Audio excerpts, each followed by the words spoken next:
कुशीनगर में आज सपा के राष्ट्रीय अध्यक्ष अखिलेश यादव पहुंचे, लेकिन कुशीनगर अंतर्राष्ट्रीय एयरपोर्ट पर उनका विमान उतरने की अनुमति नहीं मिली, जिसके बाद उनका विमान गोरखपुर एयरपोर्ट पर उतरा, जिसके बाद उनका काफिला सीधे कुशीनगर के विवादों में रहने वाली हाटा की मदनी मस्जिद पहुंची, जहां सपा सुप्रीमो ने मदनी मस्जिद के पक्षकार हाजी हामिद अली खान से मुलाकात की। बीते माह मदनी मस्जिद के सबसे मजबूत पक्षकार शाकिर अली खान का मदनी मस्जिद पर बुलडोजर कार्यवाही के बाद सदमे से मौत हो गई थी। अखिलेश यादव ने मदनी मस्जिद के पक्षकारों से मुलाकात कर उनके इस दुख की घड़ी में साथ होने की बात कही और शोक संवेदना प्रकट करने के बाद पूर्व विधायक डॉक्टर पूर्णमासी देहाती के श्रद्धांजलि कार्यक्रम में शामिल होने के लिए नेबुआ नौरंगिया के लिए रवाना हो गए। बता दें कि पूर्व विधायक डॉक्टर पूर्णमासी देहाती को उन्होंने पुष्प अर्पित करते हुए श्रद्धांजलि अर्पित की। कुछ दिन पहले ही 75 वर्ष की आयु में लखनऊ के एक अस्पताल में पूर्व विधायक का निधन हो गया था। डॉक्टर पूर्णमासी देहाती, जिन्हें कुशीनगर में गांधी के नाम से जाना जाता था, 4 बार विधायक रह चुके हैं। उन्होंने 1989 में निर्दलीय उम्मीदवार के तौर पर नेबुआ नौरंगिया सुरक्षित सीट से पहली बार विधानसभा में प्रवेश किया। 1993 में समाजवादी पार्टी के गठन के बाद उन्होंने उसी सीट से दोबारा जीत दर्ज की। इसके बाद 2002 में वे सपा के टिकट पर विधायक बने और 2012 में रामकोला विधानसभा सीट से फिर से जीतकर विधानसभा पहुंचे। डॉक्टर देहाती के निधन से क्षेत्र में शोक की लहर है और उनके सम्मान में अखिलेश यादव का यह दौरा विशेष रूप से महत्वपूर्ण माना जा रहा है। कार्यक्रम के दौरान मीडिया से रूबरू होते हुए 22 अप्रैल को पहलगाम में हुए आतंकवादी हमलों में जो 27 पर्यटक शहीद हुए हैं, उनके साथ पूरा देश खड़ा है। शहीद के साथियों के दुख के साथ सभी लोग खड़े हैं। गुजरात की माँ, गुजरात का जो बेटा, हरियाणा की बेटी ने जो खोया है, इस दुख तकलीफ को कोई कम नहीं कर सकता है। ऐसी घटना का हम सभी लोग निंदा करते हैं। ऑल पार्टी मीटिंग में सभी दलों ने घटना के खिलाफ सरकार के फैसले के साथ खड़े हैं। सपा भी चाहती है कि सरकार जो ठोस कदम उठा रही है उठाए। जिन फैसलों से सरकार ने पाकिस्तान को जवाब दिया है, उसके साथ देश खड़ा है। हमें उम्मीद है सरकार ठोस कदम उठाएगी, आतंकवाद खत्म होगा। पाकिस्तान या और देश आतंकवाद को बढ़ावा दे रहे, उनके खिलाफ भारत की मुहिम और तेज होगी। सरकार को इतना समर्थन मिला तो भविष्य में इंटेलिजेंस फेल नहीं होगा।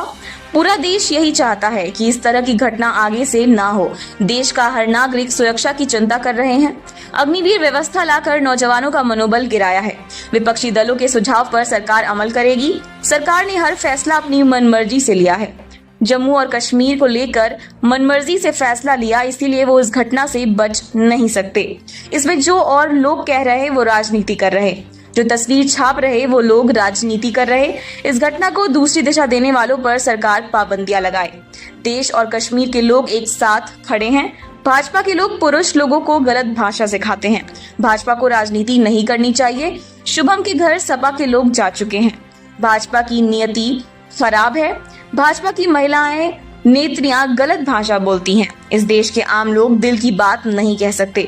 सरकार शहीद के परिवारों को 5 करोड़ और सरकारी नौकरी दे। जिस दिन सरकार 5 करोड़ रुपया और सरकारी नौकरी देगी, उसी दिन मैं उनके घर जाऊंगा।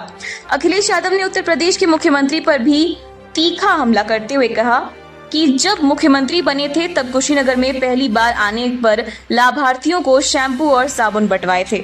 अखिलेश यादव ने बिना नाम लिए योगी पर कटाक्ष करते हुए कहे कि एक नेता आए थे, उनके पहले शैम्पू बांटा गया था। सभी लोग बैठे हैं, किसी को शैम्पू नहीं बांटा गया है। भाजपा को देश की गंभीर मुद्दों पर राजनीति नहीं करनी चाहिए। कौन किसके यहाँ जा रहा है ये सिलेक्टिव नहीं हो सकता। हम नहीं गए, ये राजनीति का विषय नहीं है। हम नहीं गए लेकिन हमारे लोग गए। मीडिया ने जब सवाल पूछा कि कुशीनगर एयरपोर्ट पर आपको उतरने क्यों नहीं दिया गया, तो अखिलेश यादव ने कटाक्ष करते हुए कहे कि मुझे कुशीनगर एयरपोर्ट पर उतरने नहीं दिया, पहले भी इस एयरपोर्ट पर उतरने नहीं दिया। एयरपोर्ट तो बिकना है। कुशीनगर एयरपोर्ट का ज्यादा प्रचार हो जाता। मौसम तो ठीक था, लेकिन सरकार का मौसम गड़बड़ हो रहा। कुशीनगर एयरपोर्ट पर मौसम खराब था या पॉलिटिकल गेम था। पॉलिटिकल इंसान शैम्पू वाले की वजह से नहीं उतर पाया। कहोगे कि ये भी मैं ही पता करूं? अरे आपकी भी तो जिम्मेदारी है, आपका भी तो धर्म बनता है। आप धर्म अगर मानते हो तो ये कहिएगा ये एयरपोर्ट किसने बनवाया। अगर आप अपने पत्रकार धर्म याद दिला रहे हो तो ये कम से कम मेरी आपसे उम्मीद है कि आप ये धर्म निभाएंगे और ये बताएंगे कि कुशीनगर का एयरपोर्ट बनाने में सबसे ज्यादा बजट किसने दिया।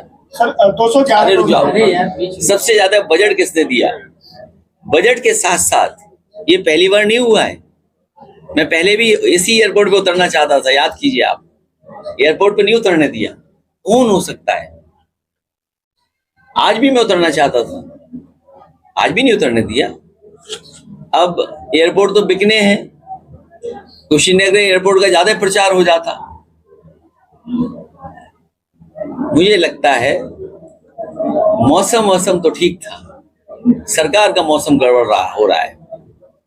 मौसम तो ठीक था, क्लियर था, एकदम क्लियर स्काई था। तो मुझे उम्मीद है अपना पत्रकारिता का धर्म निभा करके ये भी हमें जानकारी देंगे और पहुंचाएंगे कि आखिरकार कुशीनगर एयरपोर्ट पे मौसम खराब था, कि विजिबिलिटी कम थी, या कोई टेक्निकल फॉल्ट था, या कोई पॉलिटिकल गेम था, या कोई पॉलिटिकल इंसान है शैम्पू वाले, उनकी वजह से नहीं उतर पाया।